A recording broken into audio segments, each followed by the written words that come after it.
Do you ever think about making a career change but find yourself resisting? Maybe your identity is deeply tied to your current career and you don't feel like you can walk away from it.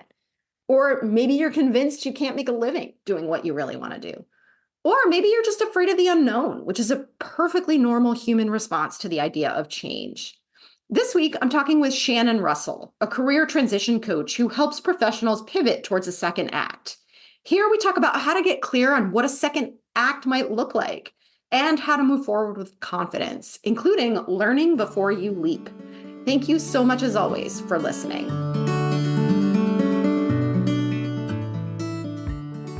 Welcome to the Impostor Syndrome Files. My name is Kim Meninger, and as an executive coach and former high-tech leader, my personal mission is to help professionals overcome imposter syndrome so that you can advance your career with confidence. Each week, I interview a new guest who brings a powerful perspective to this conversation, including personal stories, best practices, and new insights. The more we talk about this issue, the more we destigmatize imposter syndrome, recognize that we're not alone, and empower ourselves to access the tools and resources that can help us and those around us. Thank you so much for listening and for sharing with others you think would benefit from this conversation.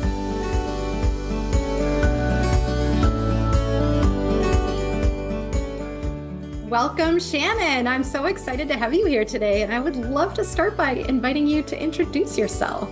Sure. Thank you for having me, Kim. So my name is Shannon Russell. I was a television producer for about 16 years. And then when I started having a family, I had kind of an aha moment and realized that I wanted to be a more present mom. So I ended up kind of going through a soul searching moment, figuring it out. And I started what I call my second act. And I opened up my first business, which was a small franchise business. And then that led into me now trying to coach other women who are kind of in the same space through Second Act Success as my company. And now I'm just trying to kind of let people know that they don't have to feel stuck. And it's really great to start a second act and just see where life takes you. It's so interesting because I guess I started my second act when I started this business too. And I never saw myself as an aspiring entrepreneur. When I started my career back in my 20s, I just assumed I was going to keep working my way through the hierarchy and just see how far I could get. And it was having children that really shifted my priorities and made me start to think. I like how you use the word soul searching, because that's how I think about it too. It's like you're moving at such a rapid pace. You don't even have time to ask yourself some of these deeper questions about who you are and what you want. And then you reach this crossroads and it was like, wait a second, what am I doing? I don't even like what I'm doing. I haven't been happy for a long time. This is not using the skills and strengths that I pride myself on and want to be bringing to the world. And so I thought it was a really important moment to push that pause button.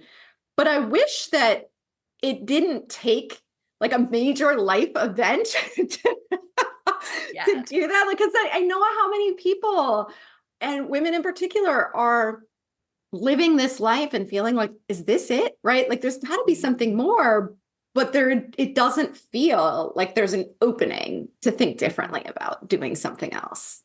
Yeah, you're so right. And I think too, so many women just go, okay, well, this is what I chose. This is where I am. I'll just suck it up and I'll keep going. And it takes like, I feel like there's a smaller percentage of people who are like, I can do more, or this doesn't fit. Let me see what else works. And it's important to at least encourage people, I think, to try to see what else they can do and break out of that, because I always like to say we get one life, and why not check all the boxes? Like you said, I was the same as you. Like, I want to stay in this career and never thought about being an entrepreneur, never thought about anything else, because I loved working in television. That was my dream job.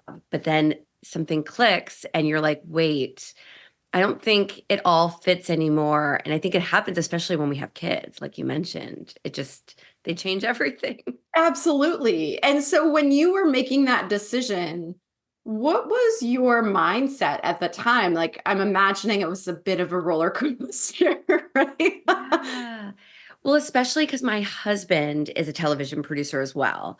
And so we were both living in Los Angeles when we had our first son. And it was kind of like this rude awakening where everyone else, we were the first in our group of friends to have children. And then everyone else was still going out 7 nights a week and networking and doing all of the fun stuff. And we weren't. And I suffered from a little postpartum depression, especially the first 6 months after having my son, because I felt very, very alone. And we shifted and we quickly, my son was exactly 6 months and we moved back to the East Coast to be closer to my family. And that was a crazy decision. They always say don't make those kind of rash decisions when when you're emotional or going through this kind of hard time. But it was the best thing for us because we had that support. And we Mm. were able to pick up our careers in New York City but it was still the travel. And we had now a 2 hour commute from where we were living into Manhattan. Uh, And so we would get home and our son would be asleep. And I remember I missed his first birthday because I was shooting for MTV out in South by Southwest. And it was really cool and really fun, but it wasn't cool and fun for me anymore because mm. I wanted to be there for his birthday. And then I missed Halloween. And it was just all of these things. And then when I had my second, or I'm sorry, when I was pregnant with my second son, that's when it really started to hit me. And I was like, okay, I think I've checked the boxes on this dream career. And maybe there's something else that could be the next dream career for me. Maybe I can use my skills. I didn't know how to do it. I had a lot of imposter syndrome, a lot of like, who am I outside of this entertainment industry? Because all of my friends, my husband, everyone was in it. But I knew I wanted to be a more present mom. So that's where the struggle really came in. Mm.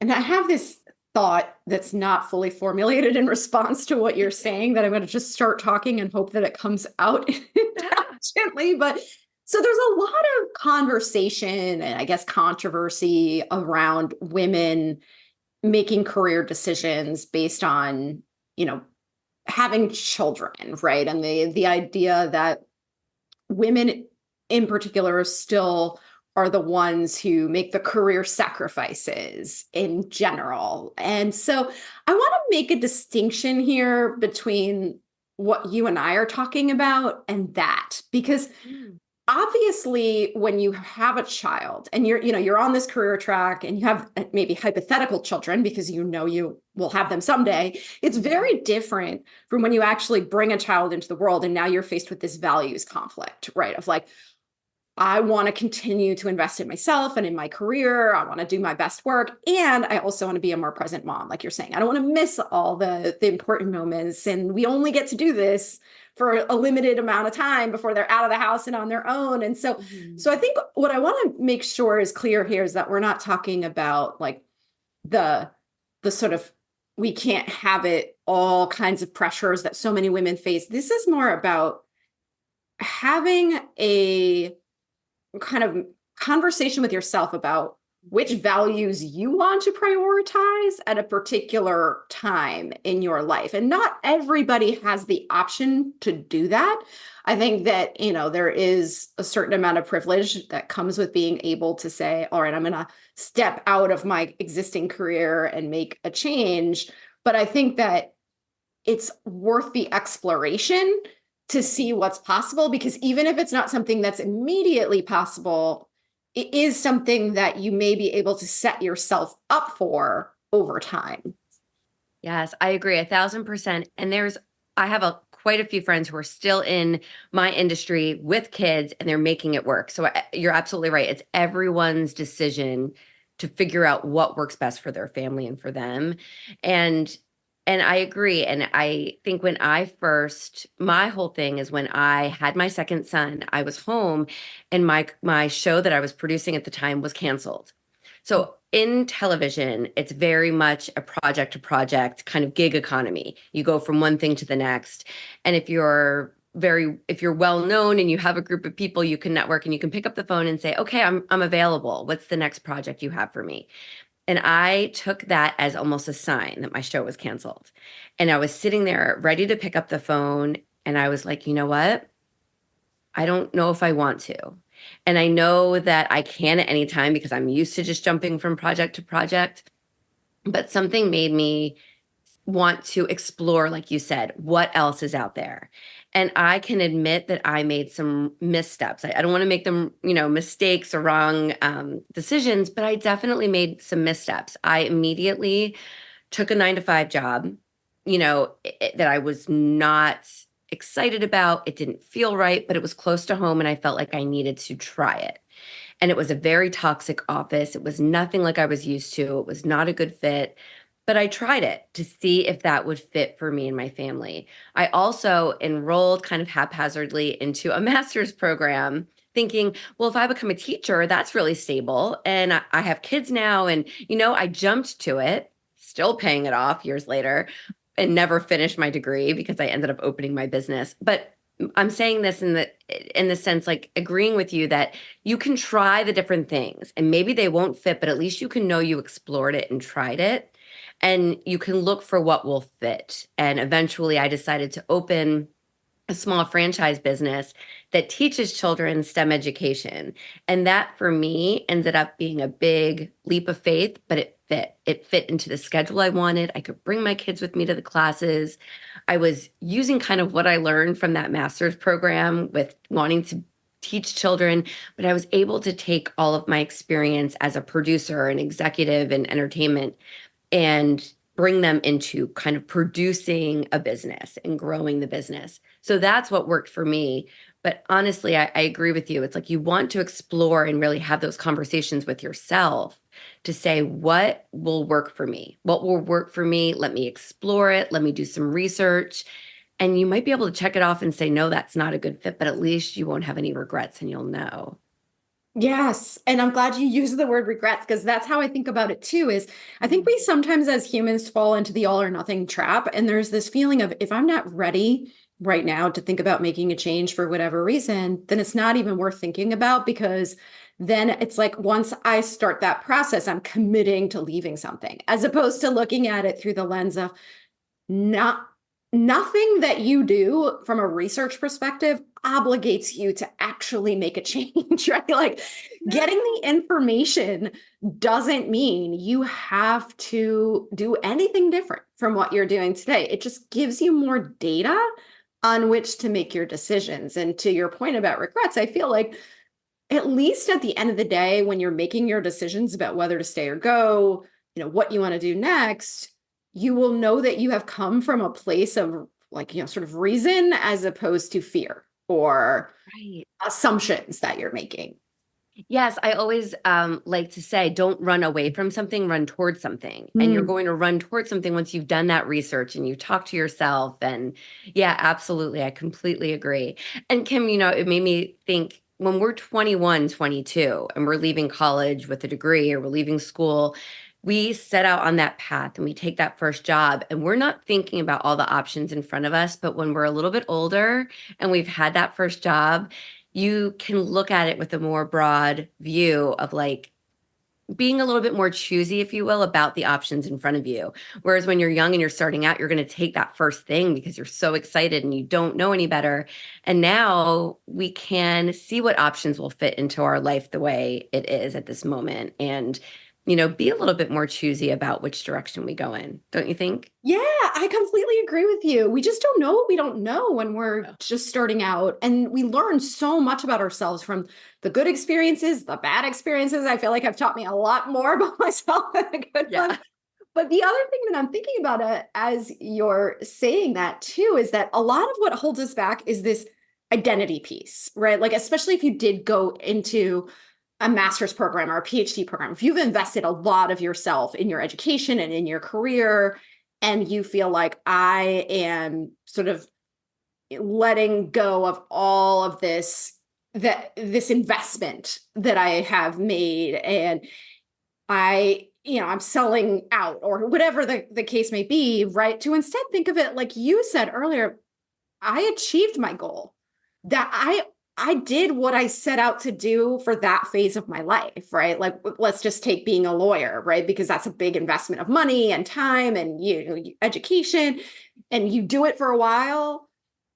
It's not wasted time, right? There's nothing shameful about saying, okay, I accomplished my goal. I did what I wanted to do. And now it's time for me to explore what comes next in my life. And I think that's part of the problem, is that we think we're letting ourselves down, or we're letting the people around us down, as opposed to looking at it as like, mission accomplished, right? On to the next mission.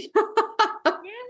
I agree. That's exactly how I like to look at it, is like you, and also you can still go back. You're still a lawyer, right? You're still whatever your first act was. Mhm. And you can take all of that experience and that those accomplishments into your next, path, whatever you're choosing to do. And I always say, sometimes I like to stop myself if I say, "Oh, I'm a former television producer," because no, I'm still a television producer. I could go back and do it tomorrow if I wanted. And I think we should all look at it like that. Like whatever we set out after school to do and whatever we've accomplished, we're still that.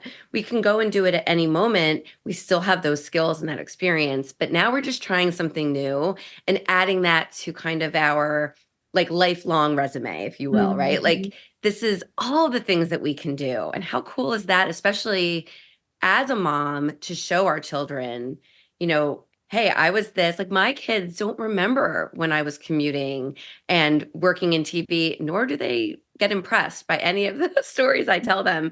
They know me as a mom who owns a business and can be with them. And you know what? Just a couple of years ago, when I started my second business, they were like, wow, you can have two. And I was like, yep, you can have two. Mhm. And now I feel really proud to show them that you can do all of this. And just as a quick example, I have a 12, he just turned 12. And my firstborn, wants to be a veterinarian. He's super smart, wants to be a doctor, but he also is really into theater. And I keep telling him, like, you can do both. You Mhm. can be an actor, you can be a doctor. Like, you don't have to choose just one path. And I think that's how this next generation is different than kind of how we were or how our parents and grandparents were. And I think that's pretty cool to just have all of the options instead of just being in one path till retirement. Absolutely. It's so funny because my son he just turned 9, and he's like, I either want to be an archaeologist, a mathematician, or I want to work at Popeyes. Love it. He's got like all these options. And I think I read somewhere, and I think it was Adam Grant, and I can't remember the whole sort of rationale for it, but it always stuck with me, of like not asking kids what they want to be when they grow up, because it really does kind of lock them in a way that takes away, they're just too young to know. And I know, when you attach yourself to a certain identity or a certain goal, it's really hard to let go of that. And like you said, to be able to say to your kids, like, you don't have to make a choice, right? You can be you can be a veterinarian who does like theater on the side on the weekends, Yeah. community theater, right? Like why do we have to put ourselves into one box? And I Mhm. love what you're saying too about, you'll always be a TV producer. And so when we think about taking on these new roles, it's additive. It's not deleting anything, right? Mhm. Yeah, and as scary as it is, I think maybe that mindset shift can help women see it that way, right? Like you're not giving up all these accomplishments and everything that you spent all this time and money on. But guess what? Now you get to put a little pin in that, explore something else, and just add on to your overall personality, and your Mhm. overall life experience. And it doesn't seem as scary when you think of it that way, I think. Exactly. And I think to your earlier point too, you can always go back. And I think that's important to know psychologically. And I think most of us won't. But it is really important to know that you have that safety net if you need it. Yes. Yes, and I had a woman, she's actually a college friend of mine who came on my podcast maybe a year and a half ago, and she talked about her career transition, and she went from accounting to recruiting. And then she wrote me a few months later and said, I think I need to come back on your podcast because I went back to accounting. And it just like popped in my head something that you said. I'm like, you can go back Mm. and not skip a beat. And you know what? And I should have her on my show to talk about that reverse again. But how cool is it that she knew she was, what's the word? Enough, like self-aware enough to know that she tried something, it wasn't the fit that she thought it was. And she went back, and now she'll never have that regret. And she knew that she truly was supposed to be in that original accounting career. And that's really cool to know too, on just kind of a different way of thinking it. It's I think that, okay. yeah, I think that's a great example because you're right. Sometimes we get very laser focused on what we're doing and as they say, the grass is always greener. And so we don't know what's out there, and being able to go out and experience something new may be just what you need to reinforce that you're in the right place in the first place. Yes, I like that. I got chills. Yep. So, how do you see? I'm just thinking about it from the perspective of people listening who might be thinking, oh, she's speaking to me, right? How do you think about step one? Like, what would you encourage people to do who maybe feel like there's got to be something more and they want to try out something new, but they don't even know where to begin? I always say learn before you leap. And that is something that I learned from not doing that. When I left television, like I said, I joined a master's program. I took this job. I didn't take the moment to really turn inwards and ask myself what I wanted and to really explore all of my experience and what that would transfer to. So I say to have that conversation with yourself. Learn about what you're thinking about moving into before you make that leap. And you can do that easily by just researching, kind of research if you're interested in, opening up your own small business. Well, let's talk to some other people who have done that, maybe other people in the same field. And if you're worried about speaking to people who are in your town where you're going to open this business, there's so many people you can meet online through Facebook groups or LinkedIn. So I always say, don't be afraid to, especially in this day and age, message anyone and ask for a quick 5-minute Zoom or a quick phone call or an email to say, how do you like doing what you're doing? I'm thinking about moving into that industry. I would love to just learn a little bit more about it. And people are happy to share their experience. And that just helps you either learn more like, okay, this is something that I truly think I'd be interested in. Or on the flip side, makes you go, oh, yeah. After I learned a little bit more, I'm going to cross that off my list. That is not anything that I like to do. Because how many times do we think, oh, it sounds like it would be really cool to run a nail salon? And then you actually look into it and you're like, oh, gosh, there's a lot of parts of that that are more than just doing nails, just as an Mm. example. So I think really that learning piece, that research, and then that research, I think, Kim, gives you more of a confidence too. Because if the more you learn about that role, you can be more confident, especially when you start telling your partner or friends and family who might be like, wait, hold up, what are you thinking about doing? You can be confident and say, well, I researched it. This is what I learned. This is why I want to move forward with this. So that's Yeah, what I would suggest. I love that. And I think about that too, because I love how you said learn before you leap, because every change is a leap of faith to some extent, because you cannot know entirely how it's going to feel until you get there.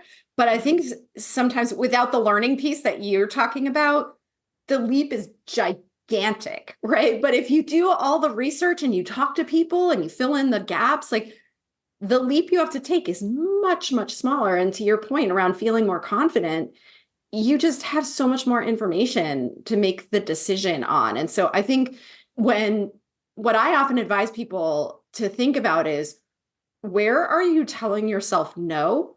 Right? Like, oh no, I could never do that. I won't make enough money, or I'm too old to do this, or whatever the case. Like, where are you telling yourself no? And then look at it as an assumption that you can convert into a question. Right. So it's like, Yeah. unless you have done your due diligence and concluded based on data that what you're telling yourself no about is indeed true, it's an opportunity to shift it into a question that you can then go out and research, right? Like, I well, love that. if I have certain income that I need to be able to replace, how would I go about doing that? Is it an option for, as opposed to just assuming like, nope, it's never going to happen. Right. I like that a lot. And that's the learning piece, right? Because until you truly learn that, you don't know. So ask yourself the questions and then, figure it out. And there's different things you can do too. Like just use my pivot as an example. when I decided to buy into this franchise business, I did my due diligence. I had phone calls with so many other owners of this particular franchise, and I became friends with them and I learned a lot before I left. And this way I knew, like, okay, I can do this. I knew how much they were making. I knew how long it took for them to make that because when you open a business, it takes quite some time. And I prepared myself. I often tell people, and I'm sure you do too, that if you are working and you have a paycheck, that's the best time to start figuring out your next act and save that money while you're doing your research. And so I was working that toxic 9 to 5 job while I was researching this business I wanted to open. So I was kind of saving that money, planning ahead and putting those pieces together. And then it made it a little less scary. So yeah, I think just asking yourself the questions, finding that research, and again, it comes back to that confidence piece of saying like, you know what? I think I can do this and it's worth a try. Yeah, absolutely. And I love that you brought up doing it in stages or increments, right? Of staying in the job that you knew wasn't the right one because it gave you the financial security while you figured out the bridge to the next one. Because I do think that that's a big part of it, right? It's like, oh no, I just can't. I don't have the means to do that. Well, if you put a plan together, and nowadays, I mean, gosh, we have this very interesting world that we're operating within where people have side hustles and people are doing all kinds of things beyond their traditional full-time job, and so it becomes a really, not to say that we have unlimited time, but it becomes a good opportunity to really test drive some of the things too beyond researching, is to just see like, hey, if I want to do this, what would it feel like to do this, for nights and weekends for a little bit. Exactly. And you can volunteer, you can Mhm. intern even at our age. So I think there's like, if you can find just a little bit of time each week, whether it's research or, the side hustle aspect, like that just, again, helps you decide like, yes or no, is this something I want to pursue? Absolutely. Yeah. And so are there any other, like, this is a loaded question because I'm sure we could be here all day talking about this, but like, are there any other sort of roadblocks that you help people with, like anything that we haven't talked about that you think has the potential to get in the way when people are thinking about this? I think it's a lot of like kind of the risk mitigation of what your partner thinks and what your friends and family think. And it goes back to that identity piece that you mentioned earlier too of, I often get clients who are saying, well, who am I if I'm not a teacher? Who am I if I'm not this? And you just have to look at it again of, you can still be that. You're now taking all of those experiences and those skills to move towards something else.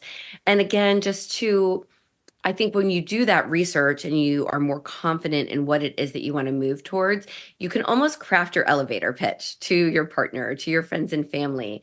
And I remember when I was leaving TV, I was the first of all of my TV friends to find something else. And I've got a lot of questions of like, why? Why are you doing this? Are you sure? Like it was almost like an intervention. And now, many years later, they're asking me. I'm having people that I worked with 20 years ago that are messaging me on LinkedIn and saying, I know you help people with transitions now. Can we talk? Because it's time for me to now find my next thing. So I think it's just taking everyone's caring opinions, advice, positive or negative, into account and say, okay, well, thank you, but I'm going to try this and I'd really love to have your support. And this is why I think I'd be great at it. And I'm just going to try it and see if I can make this pivot. And, but I think that's the big problem is a lot of times we do put our feelings and our priorities to the side because of what our partners or our family and friends think. And it's just trying to get past that and realize that it really is about what you think because we get this one life to live and you don't want to have those regrets of not trying it. And then many years from now to look back and say, well, I didn't try it because I was afraid of what my neighbors or my college friends would think. And really, in this day and age that we live in too, like you said, there's so many people doing side hustles and having multiple jobs. I think people will look at it as this is really cool that you're trying this. that you are a teacher and you're also really into painting, and now you're going to try to make something out of the painting as well. Like that's admirable, I think. So it's just that mindset shift of a little bit of going, you know what, this is what I need for my life, and everyone will get on board and support me in time. Yeah, it's interesting because our loved ones are great for a lot of reasons, but they're not really great when we're going through a change because they have their own attachment to the outcome, or they're projecting their own fears and insecurities onto you because they're imagining, I could never do that. What would that mean? That it becomes this fear-based type of support, right? And so that is a great reason to work with someone like you around this, where you can be objective. You're not attached to the outcome. You're trying to support them in a more sort of methodical way. Obviously, what our friends and family think is always going to be important to us. But it's also, this is like a really silly example that popped into my mind, but like we did not share the names that we chose for our children before we had our babies, right? Because Yeah. everyone has an opinion. Everyone's going to start saying, "Oh no, I knew somebody named that before and he was a jerk," right? And but as soon as you introduce your baby into the world with a name, they're not going to be like, "I never would have chosen that name," right? So I think about that with like going through a change too. Everyone has an opinion. Everyone's going to be like telling you all kinds of reasons why you shouldn't do it, why you should do it. Yeah. But not that you don't share it with people, but just know that like once you get to the other side, everyone's going to get on board because they love you and they want you to be happy, You're right? so right. And I have some other business owner friends of mine that I talk to more than my best friends because my best friends are not business owners. And so they don't understand. And so you kind of form your group that's safe that you can go to and tell them your crazy ideas or your hopes of what you want to accomplish. And I think those people rally around you in a different way than your loved ones because they are going through it with you. And I'm sure you found this too. It's just nice. Anyone can find that group within their industry to be their friends and support them more than the other people who are super close to them. Yes, exactly. I think that's a really good point. And I think I would just say that if you are talking to people around you about this, just always ask yourself, like, what's their motivation? I agree. uh, Sure. I think you're right though. It is a lot of oftentimes the not jealousy factor, but the like, oh, I could never do this. I don't know. Are you sure? Or they can poo-poo it in a way of like, oh, isn't that cute that you're trying this? And you're like, no, but this is like I'm in the right now I'm writing a book and I have not told many people because I know some of my friends will be like, "Oh, you're so cute. You're trying something new." And it's like, "Well, I don't want you to think it's cute. Like I want you." So once it's finished, I'll give it to my friends. But otherwise, I'm only telling my author friends who have been through it because they understand. So yeah, exactly. be hold your dreams and what you're working towards a little close to the vest until you're ready. Absolutely, absolutely. And you brought up confidence a few times, which I think is such an important part of this conversation too. And when we are in the transition, it's a vulnerable place to be, right? Of course, we're going to have doubts. Of course, we're going to have anxiety around it. We can't see the future. But we build our confidence with each step that we take. And once you make a decision, it doesn't even have to be the decision, right? But the decision to have a conversation with somebody, the decision to do the research, to try a volunteering position, you build those confidence muscles along the way. And so I think that's important too, is when you're interacting with other people and asking for their advice, it's an even more vulnerable position to be in because you're really trying to incorporate everybody else's ideas, looking for external validation, but really focusing on the action you can take is going to build your own confidence. Hmm. Absolutely. And that's the most important thing I think that you should be worried about is your confidence level to move forward. Exactly. And then, as we said earlier, let's imagine, because I'm an anxious person, I always look at the worst case scenario. The worst case scenario is it doesn't work and you go back to where you were before, right? Like, Yeah. And that's comforting, right? That's Mhm. comforting to know that that's there. And I think as long as you don't burn a bridge and wherever you're leaving, and I mean, you can be honest and say, hey, I really want to explore this. This is something that I have been thinking about. I'm going to explore this. I will keep you posted on how it go. And you just don't burn that bridge so you can always go back. And even if you don't go back to that particular company, you can still go back to something else in that industry. You're still that person with those same skills. They don't go away. Yeah, it's such an important reminder. Thank you so much, Shannon. This has been such a fantastic conversation. I hope that it's inspiring to others who may be thinking about what's their the second act, right? Where can people find you if they want to learn more about you and your work?